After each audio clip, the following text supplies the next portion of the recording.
Back to Arts Physics. In this video, we'll be going over a new unit. We just finished force and we're going to start torque and rotational equilibrium, as well as mechanical advantage, center of mass, and a few other things associated with torque. Okay. And we're going to start off by going over torque, lever arm, and moment of force, and later we will also do net torque as well as direction. Alright, so let's start, right? T, or torque here, this is a symbol for torque, is equal to R times force times sine of theta. Okay, so R here is a radius, or the lever arm. Not the full lever arm, but what is the distance, okay, from the lever arm, from the fulcrum. Distance from fulcrum. Force is how much force you exert.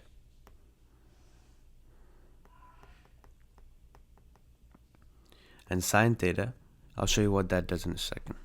Okay? So torque is basically rotational movement. So regular force is like more linear in nature, right? X and Y vectors and all that. But torque is rotational. So if you look here at this lever I drew, right? That's the lever, and that's the lever arm here. R is the length of the lever arm. Okay? I mean, it doesn't need to be the length, but in this case, it is the length. And this is my force vector, F. Alright? So then, isn't my lever going to go like this? Because of two reasons. First, because the force vector here has a y component, right? That y component is going to touch my lever arm. It's going to bring it upward, and slowly it's going to start rotating, right? Because the lever arm can't go straight upward. And then we also have an x component here, though. But what about the x component? So that's the thing about torque, okay? Torque ignores the x component completely. Because, think about a lever, okay? If you just pushed on the lever from its side, you can't move it, right? If you just pushed on it horizontally, if you just exerted force here, or you just pulled on it horizontally, you can't really move it, right? You don't get any rotation there. You only stay in place, right? You don't move the lever. Only when you have a vertical torque, when you pull it upward, right? That's when it's going to start rotating. So that's why we're only looking at the y component for torque.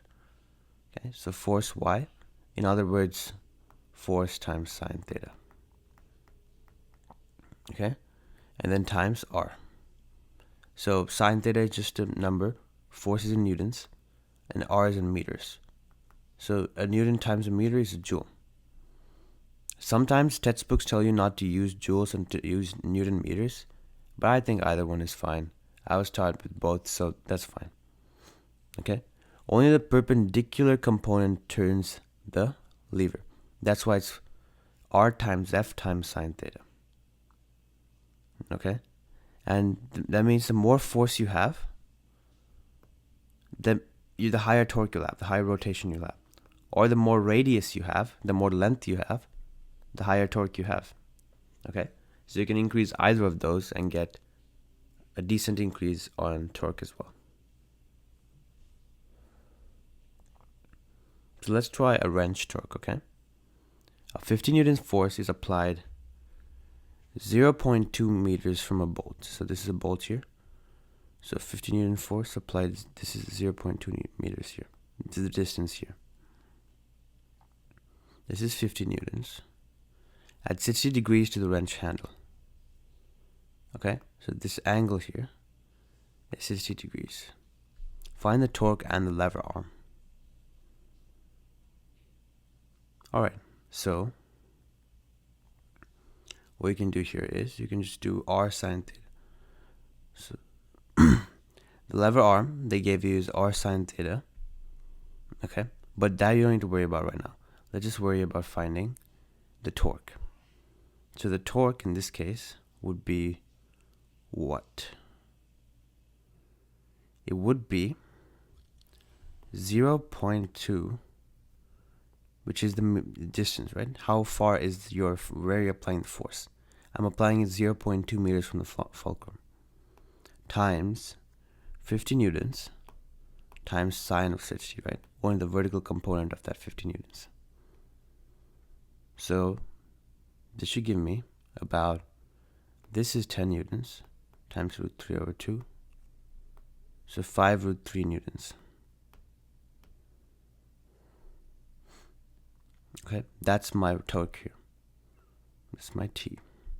And it's going to be in this counterclockwise direction. My lever arm is going to be r sine theta, okay? Lever arm is a tad bit different. It's not exactly the same as, it's not exactly your typical, distance between. It's actually calculated using r sine theta, okay?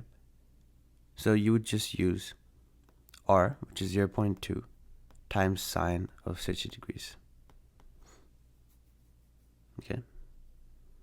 So you can either have a lever arm, which is r sine theta, and then multiply that by the force, or you can have just general force in this formula. That's why there's two ways to find it. But I prefer the torque formula. Okay, lever arm is a tad bit complicated, and it doesn't make too much intuitive sense. Like it's not as intuitive as what torque means. It takes a bit to get adjusted with it. Okay, so let's practice. Let's have practice finding the torque. Force is equal to 30 newtons, and r is equal to 0.5 meters. Okay, so at 0.5 meters, I have a force that is 30 newtons, and at what angle? Perpendicular. Okay. It's completely like this. Okay, and 30 newtons. So when I find the torque here,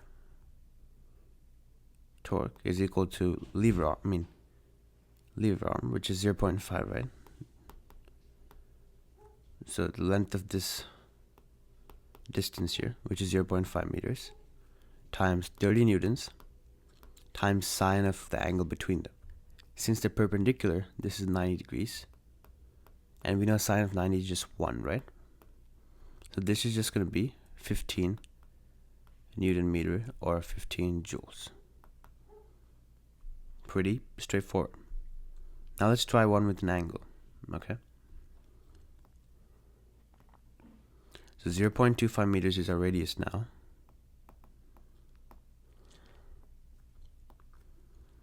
And we have a force of 80 newtons at 30 degrees to the arm. Okay, so basically like this.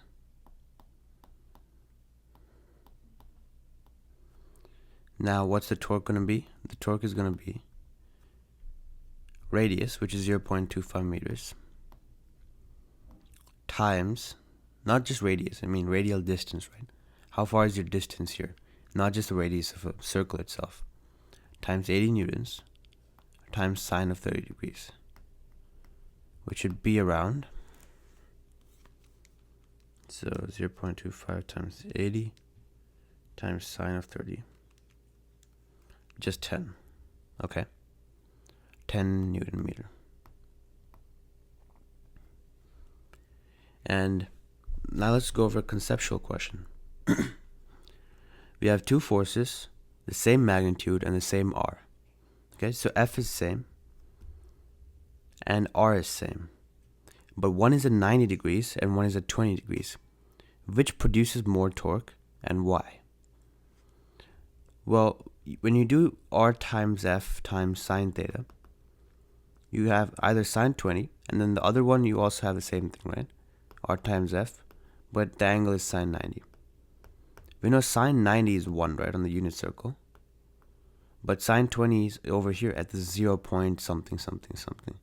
But sine 90 is 1. That's the maximum force you can have. Otherwise, sine just reduces it because it's always 0 point something, right? So when you have perpendicular torque, that means you're at the maximum torque you can have, right?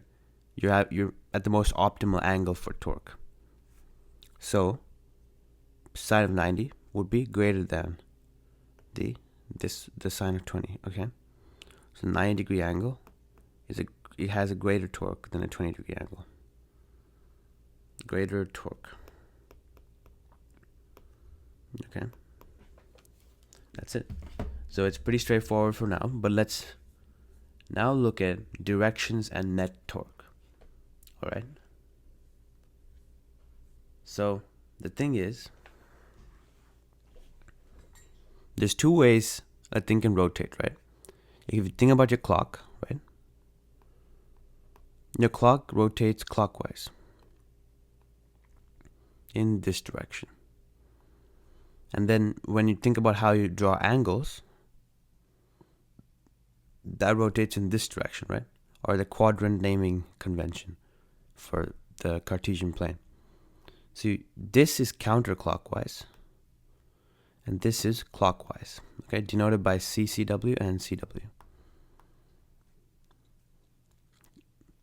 And in torque, the common convention is counterclockwise is positive, okay, and clockwise is negative. So pretty, straightforward till now, right? Just counterclockwise torques is negative, and counterclockwise torques is positive, and clockwise torques are negative. So whenever you look at either of them, when you have two torques, that is, one is counterclockwise and one is clockwise, to find the net torque, you're going to subtract both of them, okay? Because they're going to both go in different directions. And let me show you how, right? The clockwise torque, if you're applying a straight downward force here, that's going to send the lever this way, right? But then what is this force doing here? The counterclockwise force is sending the lever this way, right? It's pushing it, and then this side is going this way. This side is going this way. So you see how they're pointing in opposite directions? That's why you'll have to subtract. They're not in the same direction. Very similar to friction force and mg sine theta, right?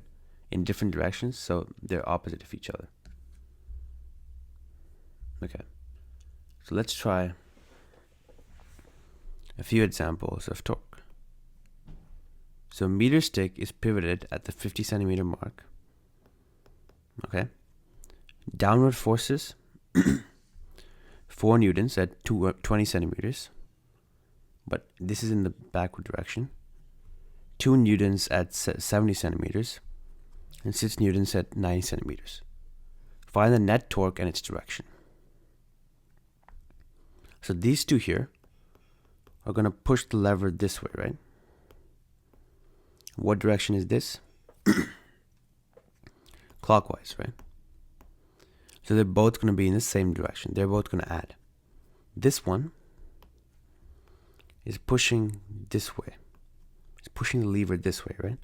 So it's going to be counterclockwise in the opposite direction of these two. So first let's find each torque, and then we can decide whether to add them or subtract them. This torque over here is, the magnitude is 2 newtons, and this is straight downward, right? So sine theta is just going to be just regular 90 degrees. That's the angle between the force and the lever arm. So 2 newtons times, how far is 70 centimeters from 50 centimeters, which is the fulcrum? About 20 centimeters, right? So times 0.2 meters times sine of theta, we already know that to be 1 because it's perpendicular here. So that's going to give me around 0.4, right? So I can write this over here, the 70 centimeter one, to be 0.4 Newton meters, okay? The 6 Newton, I do the same step. 6 newtons times, but here, what's the distance? From 50 to 90 centimeters is 40 centimeters, or times 0.4. So this is 2.4 Newton meters, okay? And these both are going to add because they're in the same direction, which is they're going clockwise, right? So 2.8. And do you remember the convention? Was clockwise negative or positive? mean, of course, you can depict it any way you want, but the convention is that clockwise is negative, okay? So this is going to be negative 2.8 Newton meters. Now over here, this is 4 newtons times 20 centimeters from 50 centimeters. So the distance here is 30 centimeters, right? Which is 0.3. And this should give you 1.2 newtons. And this one's going to be positive because it's in the counterclockwise direction. So you add these, 1.2 minus 2.8 newtons. This should give you negative 1.6 Newton meter. Okay? And then with this, you're going to put that in here. In your net torque, right? So T net. And the net, since it's negative, that means you're going to have a net torque clockwise, okay? So you're going to end up going in the clockwise direction. Okay, so let's try another one. A beam is pivoted at center, okay? 10 newtons down at 0.4 meters left, 10 newtons down at 0.4 meters right. Okay, so 0.4 meters left, I mean right, 10 newtons downward. 0.4 meters right, 10 newtons left, 10 meters downward. So these are going to cancel out, right? The net torque here, I mean this side is going to be, the counterclockwise is going to be 10 times 0.4. And you're going to subtract the clockwise, which is also 10 times 0.4. So this is just going to be 0. You're not going to have any rotation. Direction, you're going to stay stationary, right? So no direction here as well. Now, you have a pivot at the left end, something like this. 12 newtons down at 0.5 meters. Okay. And 8 newtons down at 1.5 meters. Both right of pivot. So 8 newtons here at 1.5. So 8 newtons times 1.5 meters. They're both perpendicular, so I don't need to worry about anything else. Plus 12 newtons times 0.5 meters. Should give me about 18 newtons. And they're both downward here, right? To on the right side. So it's going to push it this way. So this is negative 18 because that's a convention. Negative 18 Newton meters. Because that's a convention, right? Clockwise is negative. So since my net torque is negative, that means my direction.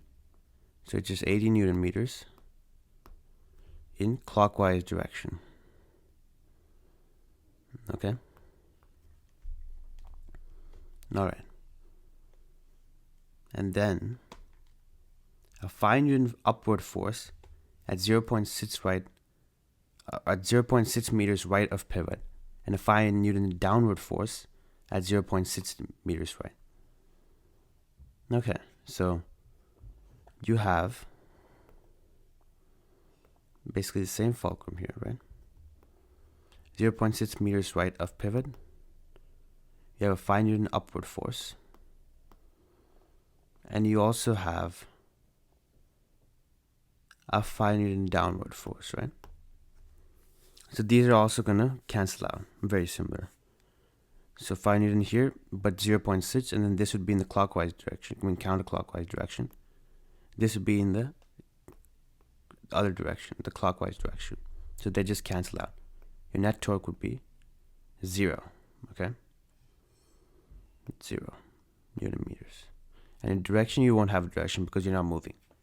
Almost. Here are the harder questions. A beam pivoted at center has a 30 Newton straight down, a 30 Newton force straight down at 0.4 meter left. So 0.4, 30 Newton force straight down. And a 50 Newton force at 0.6 meters left, means 6 meters right, angle 30 degrees below the beam. So that's actually going to look like below the beam, right? So it's going to be 30 degrees here. So I mean, obviously not a triangle. That was just to show you. But the forces vector is going to look like this. What's the net torque going to be? Okay. So first we need to figure out whether these torques are in the same direction or in opposite directions, okay? If I continued with this, then I know that this left side would go down and would rotate like this, okay? And then what about this one? This force vector, it's also pushing the block upward, right? So the block would mean the beam would go like this. Since they're both the same direction, right, which is clockwise, that means they're both going to have additional torques. They can't subtract from each other, okay? They're both the torques are going to add on to each other. So here, 30 newtons times, what's the distance from the fulcrum? 0.4 meters. So times sine of 90 degrees, because they're perpendicular, right? And that plus 0.6 meters times 50 newtons times sine of 30 degrees, because it's only the vertical component, always only the vertical component, right, of torque. So if you pull out your calculator and do that, you should get around 27 newtons. So torque net is equal to 27 Newton meter or joules. The direction is going to be counterclockwise, right? They're both adding on to counterclockwise. You have a pivot at the left end, 40 newtons down at 0.5 meters. Okay, I said 0.5. You have a force that's going straight down. And 25 newtons up at 1 meter. Okay.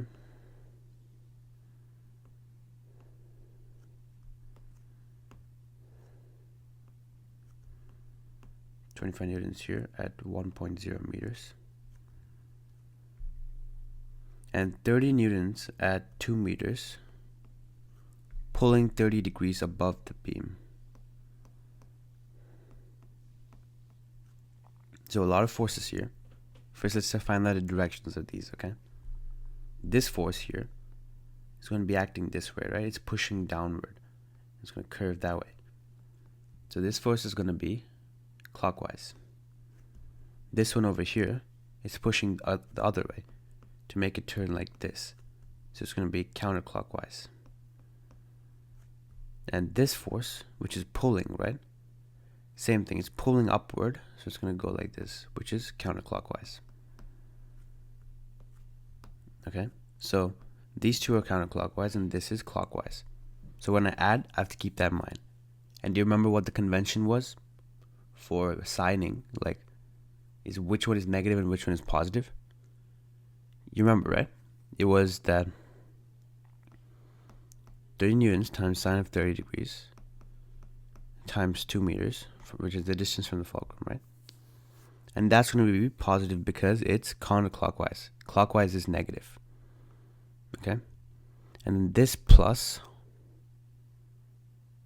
this is also acting the same direction, right? So 25 newtons times 1 meter times sine of 90 degrees, or just, there's no vertical component, right? It is the vertical component, which is times 1. So this should give you around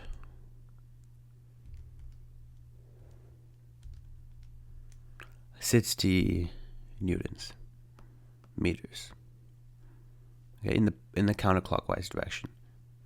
As for this other force that's acting the clockwise direction, it's going to be minus 40 newtons times 0.5 meters. And same thing, right? There's only a vertical component. There's no horizontal. So I don't need to do sine. And also the angle between them is 90 degrees. And sine of 90 degrees is just 1, right? So this should give me 40 newtons in total, because this is 20 newton meters, so this should be 40 newton meters. And since I defined the positive direction, positive value as counterclockwise, this is 40 newton meters in the counterclockwise direction. Okay, pretty neat. Then let's look at the last question. There's a pivot at the center, 24 newton down at 0.5 meters right.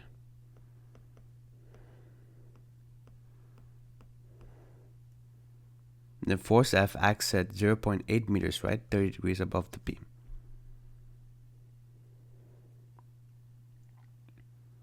Okay, so it's just both in right direction. Force F, 30 degrees here, and this is at 0.8 meters. And it's above the beam, right? That's why I do 30 degrees above the beam. What's rotational balance? Well, that means the torques have to cancel each other out, right? They have to be the same. Not the same, but they have to add up to become 0. That's when there's no net torque, and that's when it's going to stay without any motion, rotational motion. So how do I figure that out? Well, first, what I can do is I can figure out the torque for this one, right? The 24 newton, 0.5 meters. And I can use that knowledge to figure out the torque for this, because I know these two have to be equal, right? 24 newtons times 0.5 meters is 12 newton meters. And 0.8 meters times sine of 30 times force F, which we don't know yet. So this is acting in the clockwise direction, so I'll depict it as negative. We need this to be positive 12, right, to cancel out with this. So F is just equal to 12 divided by 12 newton meter divided by 0.8 meters times sine of 30, or 12 divided by 0.8. So this is going to give us newtons, right, because the meters cancel out. This is around 30 newtons. So that's how you find what's required for rotational balance. And I hope you enjoyed the video. Thank you for listening, and if you give me a like and subscribe so I can continue helping people learn physics.